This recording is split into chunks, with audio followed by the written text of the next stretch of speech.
প্রিয় দর্শক আসসালামু আলাইকুম। আপনারা সবাই কেমন আছেন? আশা করছি আপনারা সবাই ভালো আছেন। আজকে আপনাদের মাঝে আরও একটি নতুন ভিডিও নিয়ে হাজির হয়েছি। আপনারা অবশ্যই ভিডিওটি শেষ পর্যন্ত দেখবেন।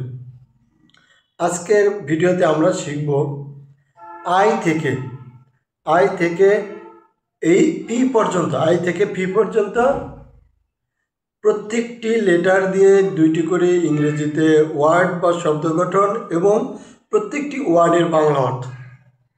কাজেই আপনারা বুঝতে পারছেন আজকের ভিডিওটি অনেক গুরুত্বপূর্ণ। আপনারা অবশ্যই ভিডিওটি শেষ পর্যন্ত দেখবেন। তো আর দেরি না করে ভিডিওটি এখনই শুরু করব। I is for ice.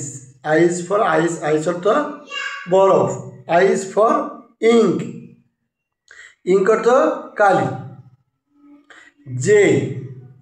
J is for jam. Jam অর্থ jam. J is for jet. Jet অর্থ জেট বা বিমান, যেটা বলে থাকি আমরা জেট বিমান।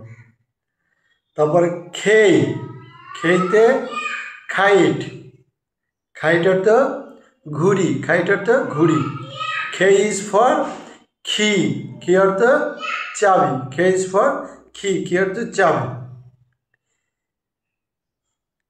এলতে লায়ন। এলতে lion. Lion L is for lion. Lion অর্থ সিংহ। L is for lamp. Lamp অর্থ বাতি। L is for lamp. Lamp অর্থ বাতি। তারপর হচ্ছে এম ইজ ফর মিল্ক বা M is for man. Man অর্থ মানুষ। M is for mango. Mango অর্থ আম। তারপর হলো এনতে nose. N is for nose. Nose অর্থ নাক। তারপর N is for nest. Nest অর্থ পাখির বাসা। এরপর ওতে আউল। আউল অর্থ পেঁচা। আউল অর্থ পেঁচা। ও ইজ ফর অরেঞ্জ। অরেঞ্জ অর্থ কমলা। এবং আমাদের আরেকটি বর্ণ, যেটা আজকের শেষ লেটার, ফিতে ফ্যান। ফিতে আমরা বলতে পারি পেন বলে থাকি, যেটা পেন অর্থ কলম। ফিতে পিক অর্থ শুকর বা ফিতে আমরা আরও চাইলে অন্য বিভিন্ন ধরনের শব্দ আছে। পাইনঅ্যাপল অর্থ আনারস। তো আপনারা চাইলে আরও বিভিন্নভাবে শিখতে পারবেন। এইভাবে শব্দ গঠন নিজেরা খুব সহজেই শিখতে পারবেন।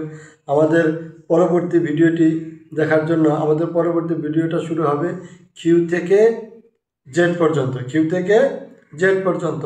তাই সেই ভিডিওটি দেখার জন্য আমাদের এই ভিডিওতে একটি লাইক দিয়ে চ্যানেলটি সাবস্ক্রাইব করে রাখুন এবং পাশে থাকা বেল আইকনটি বাজিয়ে দিন। আপনাদের সাথে আবারও দেখা হবে। সবাই ভালো থাকবেন। আসসালামু আলাইকুম।